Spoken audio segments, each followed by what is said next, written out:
Good morning. We are continuing with the scary story of the classic The Legend of Sleepy Hollow by Washington Irving. I decided to show the front cover of one publication of this, and we finished up last time with learning that Ichabod Crane likes scary stories, and he gets scared walking to his lodgings after laying around and reading until it gets dark. So we'll continue from there.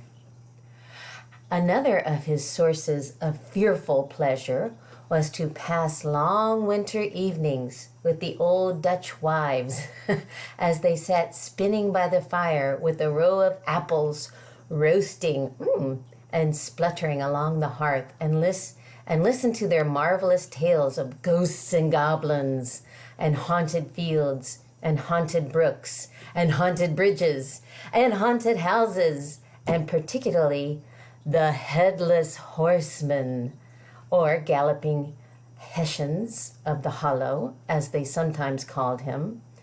He would delight them equally by his anecdotes of witchcraft and of the direful omens and portentous sights and sounds in the air which prevailed in the earlier times of Connecticut, and would frighten them woefully with speculations upon comets and shooting stars, and with the alarming fact that the world did absolutely turn round, and that they were half the time topsy-turvy.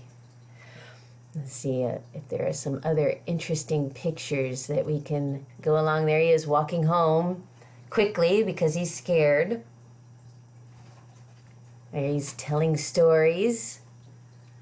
And there are the children running out of school at dismissal.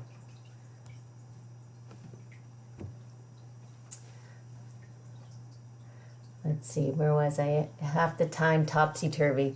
But if there was a pleasure in all this, while snugly cuddling in the chimney corner of a chamber that was all of a ruddy glow from the crackling wood fire, and where, of course, no specter dared to show his face, it was dearly purchased by the terrors of his subsequent walk home afterwards. What fearful shapes and shadows beset his path amidst the dim and ghastly glare of a snowy night! With what wistful look did he eye every trembling ray of light streaming across the waste fields from distant windows! How often was he appalled by some shrub covered with snow, which, like a sheeted specter, beset his very path!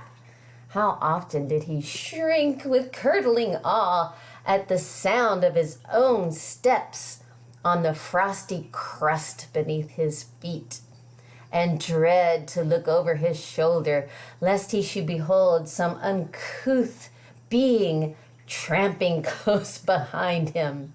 And how often was he thrown into complete dismay by some rushing blast howling among the trees, in the idea that it was the galloping Hessian on one of his nightly scourings.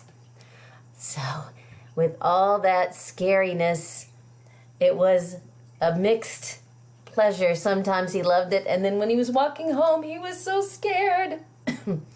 All these, however, were mere terrors of the night, phantoms of the mind that walk in darkness, and though he had seen many specters in his time, and been more than once beset by Satan in diverse shapes in his lonely perambulations, yet daylight put an end to all these evils, and he would have passed a pleasant life of it, in despite of the devil and his works, if his path had not been crossed by a being that causes more perplexity to mortal man than ghosts, goblins, and the whole race of witches put together, and that was a woman.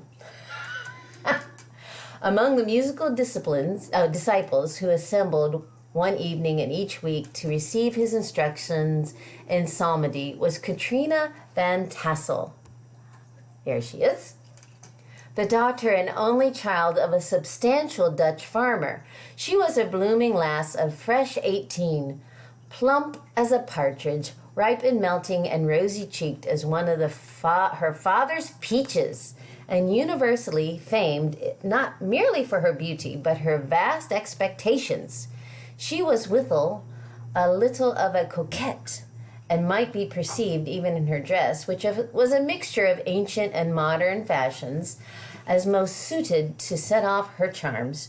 She wore the ornaments of pure yellow gold, which her great-great-grandmother, who brought over from Sardom, the tempting stomacher of the olden time, and withal a provoking petticoat to display her foot and ankle in the country round. Ichabod Crane had a soft and foolish heart towards her, and it is not to be wondered at that so tempting a morsel soon found favor in his eyes, more especially after he had visited her paternal mansion, her father's house, in other words. Old Baltus Van Tassel was a perfect picture of a thriving, contented, liberal-hearted farmer. He seldom, it is true, sent either his eye or his thoughts beyond the boundaries of his own farm. But within those, everything was snug, happy, and well-conditioned. So he liked visiting there. It was so happy and snug.